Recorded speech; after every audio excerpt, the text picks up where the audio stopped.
ప్రియమైన వాళ్ళారా, ప్రభు యేసుక్రీస్తు నామములో ఈ యొక్క ఉదయకాల సమయాన మీ అందరికీ నా యొక్క హృదయపూర్వక వందనాలు తెలుపుకొంటున్నాను. ఈ రోజంతా కూడా మీరు చేయబడిన విషయాల్లో దేవుని హస్తం మీకు తోడయుండి మీకు జయాన్ని కలుగుజేయును గాక. యోహాను సువార్త 10వ అధ్యాయము 10వ వచనం సెలవిస్తుంది, దొంగతనమును, హత్యను, నాశనమును చేయుటకొచ్చిన గాని మరి దేనికి రాడు.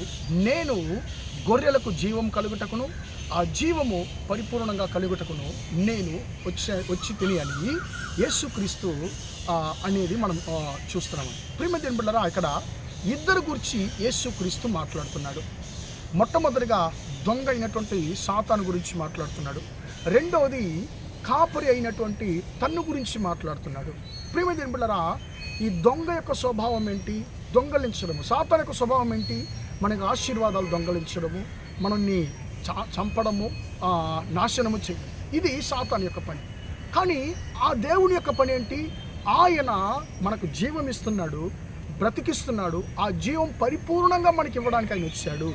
ప్రియమైన బిడ్డలారా, ఇప్పుడు కొంతమంది జీవితంలో సాతానుడు ఏం చేస్తున్నాడంటే వారి యొక్క ఆశీర్వాదాలను దొంగలించాలని చెప్పి ప్రయాసపడుతుంటాడు. కొన్నిసార్లు సాతాను దేవుని బిడ్డల్లో అంటే మరణ అపేక్షను కలుగజేస్తున్నాడంటే అంటే అర్థం ఏంటి?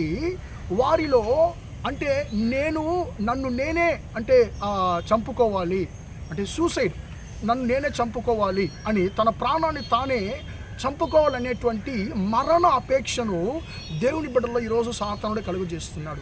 ఎందుకు అని మనము గమనించినట్లయితే, నిజంగా ప్రార్థించే వారిని, నిజంగా దేవుడిలో నిలకడగా ఉండేవారిని సాతానుడు అతడు తాకలేడు. ఎందుకంటే వారి చుట్టూ దేవుని యొక్క కాపుదల ఉంటుంది.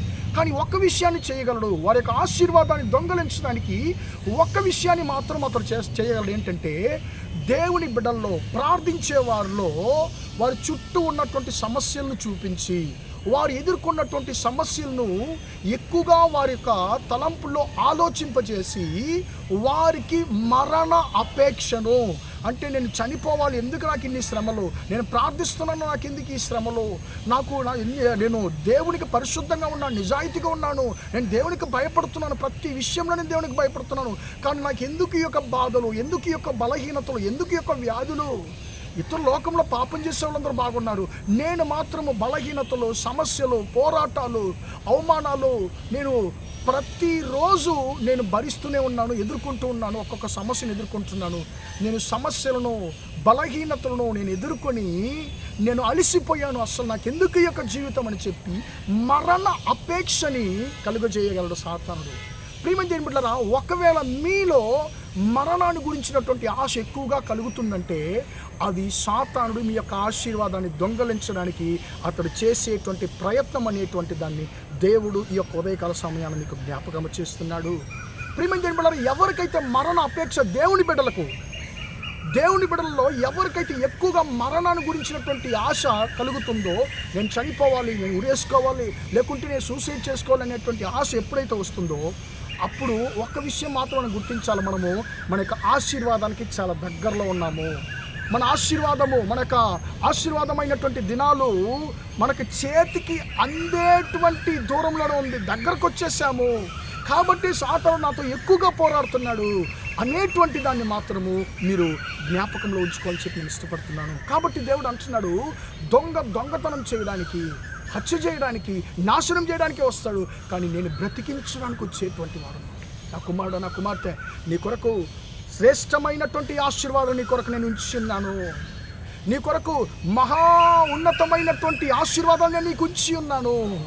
కానీ ఆ యొక్క ఆశీర్వాదాలు దొంగలించని ఉద్దేశంతో, ఆ ఆశీర్వాదాన్ని స్వతంత్రించుకోకూడదనేటువంటి ఉద్దేశంతో సాతానుడు నీలో మరణ అపేక్షను కలుగజేస్తున్నాడు. ప్రియమైన బిడ్డలారా, ఏలియా ప్రవక్త గొప్ప ప్రవక్త, ఆకాశంలో అగ్నిని దింపి యెహోవా జీవముగల దేవుడు అని చెప్పి రుజువు చేసినటువంటి ఏలియా ప్రవక్త మరణ అపేక్ష గలవాడై, అయ్యా నేను చనిపోతే బాగుండు, నా ప్రాణాన్ని తీసుకొని మరణాన్ని గురించి, చావు కోసం ప్రార్థిస్తున్నాడు. యోనా ప్రవక్త, ప్రియమైన బిడ్డలారా, ఒక గొప్ప నినివే పట్టణాన్ని దేవుని వైపు తిప్పినటువంటి యోనా ప్రవక్త నేను చనిపోతే బాగుండని చెప్పి అనుకున్నాడు. ప్రియమైన బిడ్డలారా, మోషే ఉపద్రవాలు భరించలేక నేను ఇప్పుడే చంపేయ్యి అని చెప్పి దేవుని దగ్గర వేడుకుంటున్నాడు.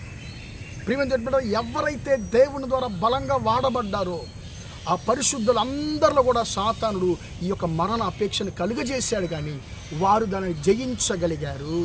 వారు ఆశీర్వాదాన్ని స్వతంత్రించుకోగలిగారు. ఎందుకంటే వారు గుర్తించారు, ఇది సాతాను నాకు విరోధముగా పోరాడేటువంటి, నా ఆశీర్వాదానికి విరోధంగా పోరాడేటువంటి పోరాటం అనేది వారు గుర్తించారు. సాతాను జయించారు. నువ్వేం చేయబోతున్నావు దేవుని బిడ్డ? సాతాను యొక్క తలంపుకు నిన్ను అప్పగించి నీ జీవితాన్ని ముగించుకోబోతున్నావా? లేకుంటే సాతాను యొక్క అతని యొక్క ఆయుధాన్ని, అతనికి విరోధంగా నువ్వు యుద్ధము చేసి అతన్ని జయించి నీ యొక్క ఆశీర్వాదాన్ని నువ్వు స్వతంత్రించుకోబోతున్నావు అనేటువంటి దాన్ని నువ్వు ఆలోచించు. సాతానుడు చంపాలని నీ ఆశీర్వాదం దొంగలించాలని ప్రయత్నించిన నిన్ను బ్రతికించే దేవుడు నీతో ఉన్నాడు. నీకు జీవమిచ్చేటువంటి దేవుడు నీతో ఉన్నాడు. ఆయన మాత్రం మనం చూద్దాం, ఆయన మీద మాత్రం ఆధారపడదాము. ఖచ్చితంగా ఆయన నిన్ను నన్ను ఆయన విడిపించి హెచ్చించే దేవుడు. ప్రార్థన చేద్దామా? ప్రేమగల మా తండ్రి, దయగల దేవా, ఇంతవరకు ఈ మాటలు విన్న తండ్రి, నీ బిడ్డలు మీరు దీవించండి, ఆశీర్వదించండి అయ్యా. తండ్రి, దొంగతనం చేయడానికి, హత్య చేయడానికి, నాశనం చేయడానికి వస్తాడు, కానీ మీరు దేనికి రాడని చెప్పి తండ్రి అయ్యా మాకు ఈరోజు మాట్లాడిన మహాకృపను బట్టి స్తోత్రం తండ్రి. నీ బిడ్డలో ఆశీర్వాదాన్ని స్వతంత్రించుకోకుండా ఉన్నట్లు తండ్రి, నీ బిడ్డలకు విరోధంగా పోరాడుతున్నటువంటి సాతాను యొక్క క్రియలు యేసయ్య నామంలో లయమగునుగా కానీ ప్రార్థిస్తున్నాను తండ్రి. నీ బిడ్డలకు తండ్రి ఆ యొక్క తలంపుల్లో మరణ అపేక్షను తండ్రి అయా స్తోత్రం ఇస్తున్నటువంటి సాతాను యొక్క క్రియలు యేసు నామంలో లయమైపోగునుగా కానీ ప్రార్థిస్తున్నాను తండ్రి. వీరి యొక్క ఆశీర్వాదాన్ని దొంగలించడానికి సాతానుడు ఏ విధాలంతా ప్రయత్నిస్తున్నాడో తండ్రి, వాటి అన్నింటిలో నుండి కూడా తండ్రి నీ బిడ్డలకు తండ్రి మీరు జయాన్ని కలుగజేయమని ప్రార్థిస్తున్నాను అయ్యా. నీ బిడ్డలను బ్రతికించండి, నీ బిడ్డలను ఆశీర్వదించండి, నీ బిడ్డలను హెచ్చించండి తండ్రి. ఈరోజు అంతా కూడా మా సహోదరు చేసే అన్ని విషయాల్లో మీ హస్తం తోడున్నోని ఆశీర్వదించమని యేసయ్య నామంలో ప్రార్థించడి వేడుకొంచున్నాను తండ్రి. ఆమేన్, ఆమేన్. ప్రియమైన వాళ్ళారా, దేవుడు మిమ్మల్ని దీవించి ఆశీర్వదించును గాక. Praise the lord, praise the lord.